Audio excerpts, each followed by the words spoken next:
Welcome back to Let's Talk Sports Radio right here on 94.9 Bob FM, brought to you by Gino's Pizzeria. Joining me now, the Deputy Commissioner and Chief Operating Officer of the National Basketball Association, Mr. Mark Tatum. Mark, thank you for joining us here on Let's Talk Sports Radio. How are you? I'm great, Jordan. Thank you for having me on. Absolutely. And you know what? I think for the listeners here, they recognize you, of course, because of your true Caymanian name, Tatum. However, if a listener or a reader will go out and Google you, obviously you have ties to the Cayman Islands. Your father was born here when it was Jamaica before Cayman's independence. But many people here will say you are a man that has family from the Brac. You are a Cayman Bracker, true and true. Is that correct? Oh, without a doubt, without a doubt. So my grandmother, my great-grandmother, they all had their roots on Cayman Brac and all grew up in Spot Bay. And my dad still has a house in Spot Bay, and we spent a lot of time up on the bluff and under the bluff. So very, very familiar with Cayman Brac and the Cayman Islands.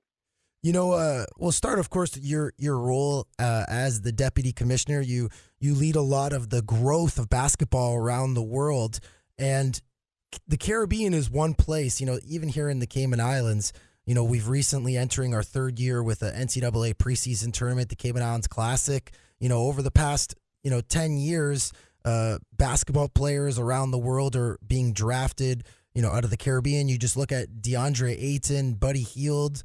A number of players, those are just from the Caribbean. Of course, even in Canada, of course, many Canadians live here in Cayman. A number of Canadians drafted with Caribbean roots. Andrew Wiggins, Tristan Thompson, just to name a few. The NBA is growing rapidly. What is there a future for the NBA in the Caribbean? Is that something that the NBA office is looking into? And if so, is there things that are on the horizon to grow basketball in places like the Caribbean? Very much so. The Caribbean is a critical market for us. As you mentioned, going back to the Patrick Ewing days from Jamaica and Buddy Hield and DeAndre Ayton, Klay Thompson has roots in the Bahamas as well, Al Horford from the Dominican Republic. And so the Caribbean continues to be an important market for us. And what we're seeing is a trend of basketball growing throughout the world. 25% of our players today were born outside of the United States. That's 108 players in our league. And, we had our first non-U.S. team, Canada, and the Toronto Raptors win the NBA championship this year for the very first time. And we saw how that ignited an entire country with nearly 60% of all Canadians watching some of the NBA finals this past year. So we have tremendous ambitions for the Caribbean. We are introducing junior NBA programs throughout the Caribbean, and we hope to bring our first junior NBA league and junior NBA coaching clinics to Grand Cayman in the near future. Well, that's fantastic news for a lot of athletes. The sport is growing fast here. You mentioned Canada. I can't do this interview without telling you that I am from Hamilton, Ontario, so I can tell you all Canadians were watching the NBA Finals here in Cayman. And, you're absolutely right. Canada, the Toronto Raptors, since its inception in 1994, its first NBA title, and really galvanized the country. And you could see that even in just the players coming in over the last, as I mentioned, Andrew Wiggins, Tristan Thompson, just to name a few, Kelly Olynyk, Corey Joseph, the NBA. RJ Barrett this year going to the Knicks. He's going to your old neighborhood. You grew up in Brooklyn, yes? I did. I grew up in East Flatbush, Brooklyn, also known as the Little West Indies. There you go. And you grew up as a baseball guy. You played I believe you went to Brooklyn Tech. You grew up baseball. You played baseball collegiately for Big Red at Cornell before you went on to Harvard. Let me ask you a question. You started as a baseball guy, and then I believe 99, you then joined the NBA's head office.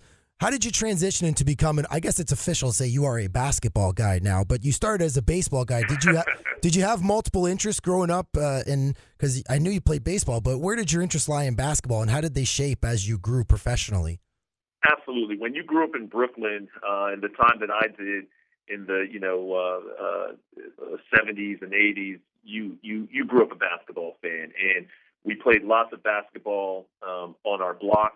What we used to do in all hours of the night during the summertime is we used to take a milk crate, cut out the bottom of the milk crate, tie it to the lamppost so that we could play till midnight, 1 o'clock in the morning during the summer. And so basketball has always been a passion of mine. I just wasn't good enough to play at an organized level, at a high level. So unfortunately, I did play organized baseball. And as you mentioned, won a New York City high school championship in Brooklyn Tech, played at Yankee Stadium, then went to play at Cornell. And then after I graduated from business school, worked for Major League Baseball for a year. But my heart and I'd always admired the NBA for their marketing and their globality. And so when the opportunity came along in 1999 to come work at the NBA, I decided to jump on that. And it's been the best decision I've ever made. It's been 20 years last month where I celebrated my anniversary with the NBA. Well, congratulations to that. I think it's a very admirable, path and journey that you've taken that many here in Cayman can aspire to do. And the sport itself has grown so much. You look at just the value of a franchise. The last franchise, to change hands in the NBA was the Bucks in 2014, and they sold it for $550 million, and it's now worth, over $1 billion. The sport is growing rapidly. You yourself, I understand, helped develop a digital platform in China, which is now, I believe you just renewed that relationship to get more basketball around the world and globally in people's hands and watching. I understand there's a statistic going out there. I read a report, 490 million people watched NBA programming in China. Talk about that initiative to get, what the NBA into China and how that has bared fruit for the league.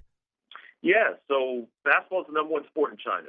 We have over 300 million people that play the game of basketball there, and they've been playing the game of basketball there since the early 1900s because James Naismith, who was a Canadian, who invented the game of basketball in Springfield, Massachusetts in 1891, he founded it, the YMCA, and he had the missionaries go out around the world and spread the game of basketball. And so missionaries brought it to China in the early 1900s. So they view the game as their own. They don't necessarily view it as an American sport because they've been playing it for so long. And so the deal that we did now there recently was with Tencent Sports. And Tencent puts on over 600 NBA games and makes available over 600 games to fans. And as you mentioned, nearly 500 million people watched NBA programming, over this past year. And so it's a very engaged fan base, consumers. They love the game. They're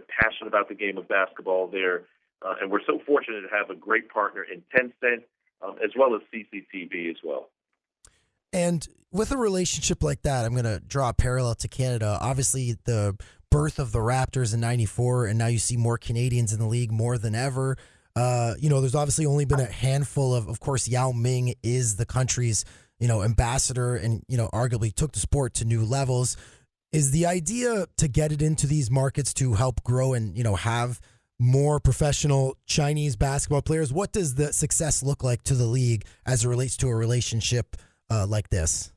Well, I think there's a couple of different goals. One is we have fans all over the world, and what we want to try to do is make sure that we're delivering games and content to our fans wherever they are and however they're consuming their content. So that's first and foremost.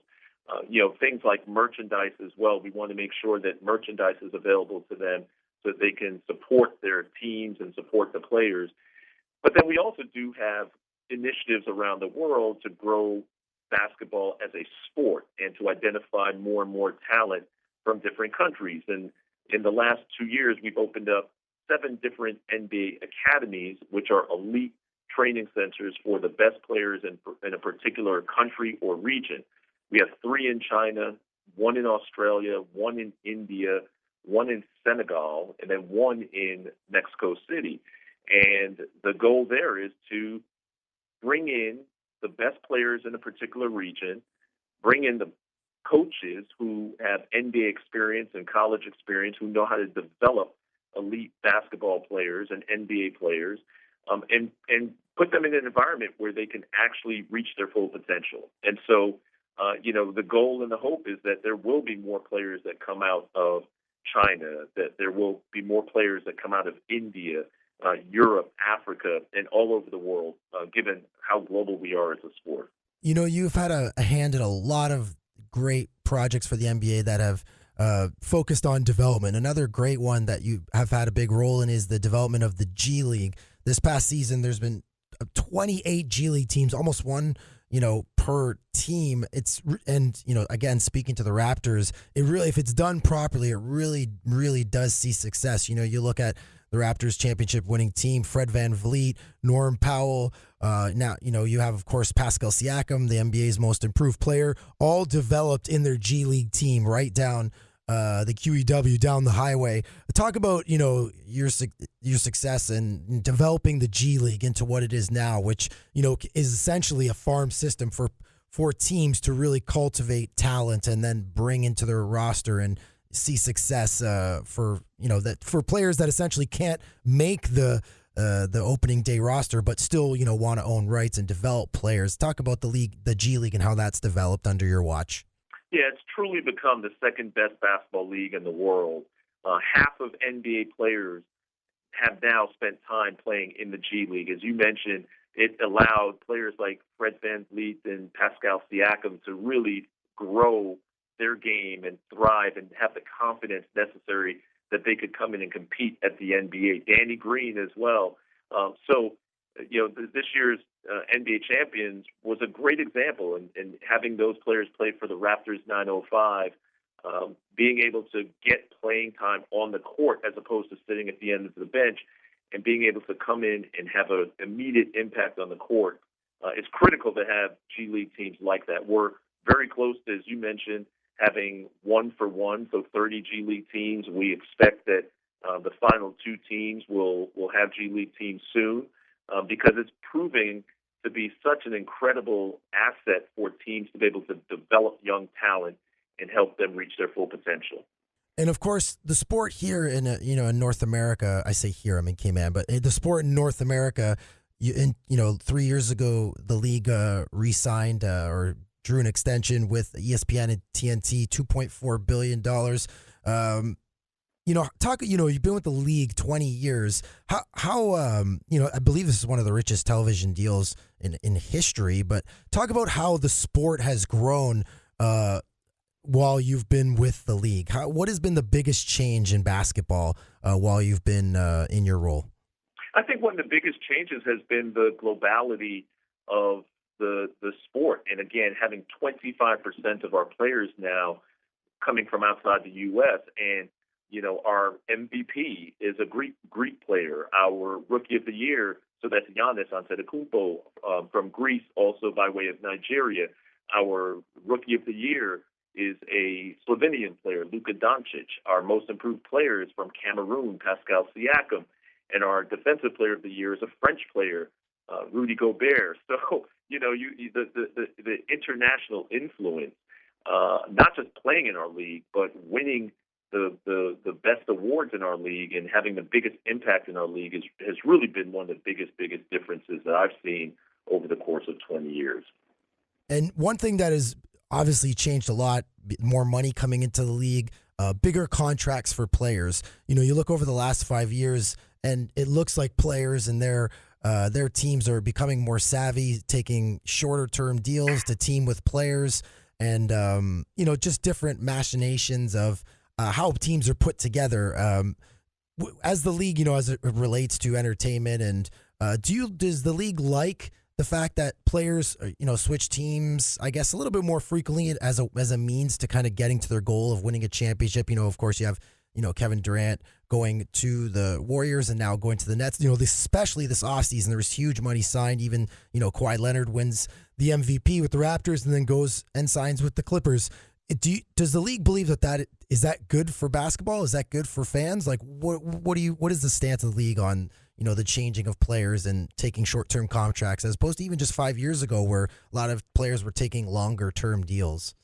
Well, I think what you're seeing is it's a function of our new collective bargaining agreement where we have shortened the number of years, and it's interesting that was designed really for both ways, right, for both teams and players. And so it creates really a balance of power between players and teams. In the old days, there used to be players who were under contract for many, many years and had long-term guaranteed contracts, but they had really outlived their performance and were getting paid more than what they were actually delivering on the court. And so the shorter contracts really allowed both teams and players to reset. For the players, they have the opportunity in free agency to go to a place where they think they have the best chance of winning. And we saw a lot of that in being able to choose a team where they think that a team that's well managed and is giving them the best chance of competing for a championship. I think at the end of the day, that's what our players want. That's what our teams want. And what you're seeing is this is really a function of the collective bargaining agreement as we negotiated that with the Players Association recently. So, and there's no doubt that it's created a lot of excitement in the off season in anticipation of where players are going to end up, what the new looks are of different teams, how those teams come together. And so I think that's overall been a very, very positive for the league. I want to jump back to the Raptors really quick. Of course, again, winning their first NBA title, a big offseason acquisition for the Raptors was getting a Christmas Day game. It's a big thing in the Canadian media that the Raptors finally get to play on Christmas, as it relates to television. But there's always been kind of a skewed perception of how the NBA sees the Raptors. I think in general, as a Canadian, you're always interested to see how the American media and Americans in general, how they're viewed. I guess that's just a Canadian thing. I don't know. Now that the Raptors have won, you know what it is? It's just a weird thing. I don't know what it is. How does the NBA feel they can capitalize on the Raptors winning the championship? Is getting a Christmas Day game, is that like a sign of good things to come? Like, what is once the Raptors won the title? Because obviously it's the first Canadian team to do so in the history of the league. How did the NBA did the NBA sit down and say, okay, how can we expand basketball in Canada, or how can we help assist it? Was that conversation had? And if so, what types of things will we see for basketball in Canada?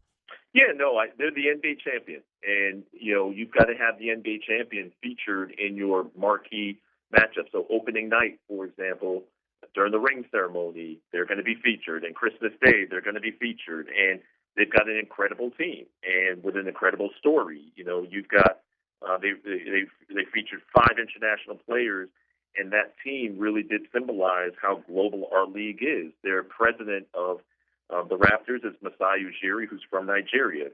We mentioned Pascal Siakam from Cameroon, Serge Ibaka from the Congo, Chris Boucher from Canada, Marc Gasol from Spain, and OG Anunoby from Great Britain. And so what a perfect example of a global team in our only market outside the United States as an NBA champion. And I think it's we like to showcase the great teams that we have in the NBA in media and in other ways. And this was just a fantastic reward for the performance that they've had on the court, but also how they carry themselves off the court. They're a well-managed franchise. The chair of Major League MLSE, Maple Leaf Sports and Entertainment, is our chair of the board, Larry Tannenbaum. So it's just such a well-run organization, and a pleasure to be able to feature them and showcase them as the NBA champions and one of the best teams in our league. I know you're a busy man, so I'm only going to ask you 2 more questions, and I'll let you get on with your day. Again, I do really appreciate you giving me some of your time today for this interview, Mr. Tatum. You've had 2 decades with the NBA office.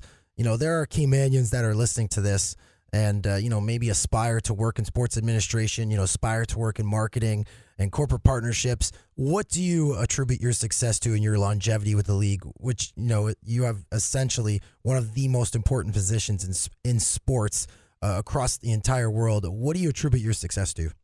Well, I think there's a couple of things. One is I love what I do, and I would encourage any young folks out there to find your passion and pursue it. It was, for me, when I identified that this is what I wanted to do, I pursued it with a passion. I treated it like it was a full-time course, a full-time job.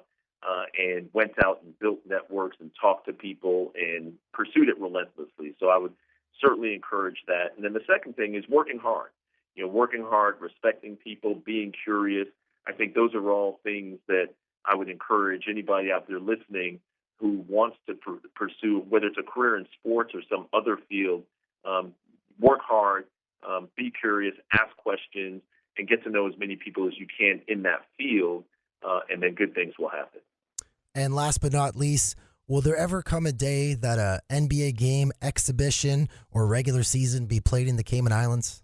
I sure hope so. No, I think we're going to start off with creating more junior NBA programs there, grassroots programs.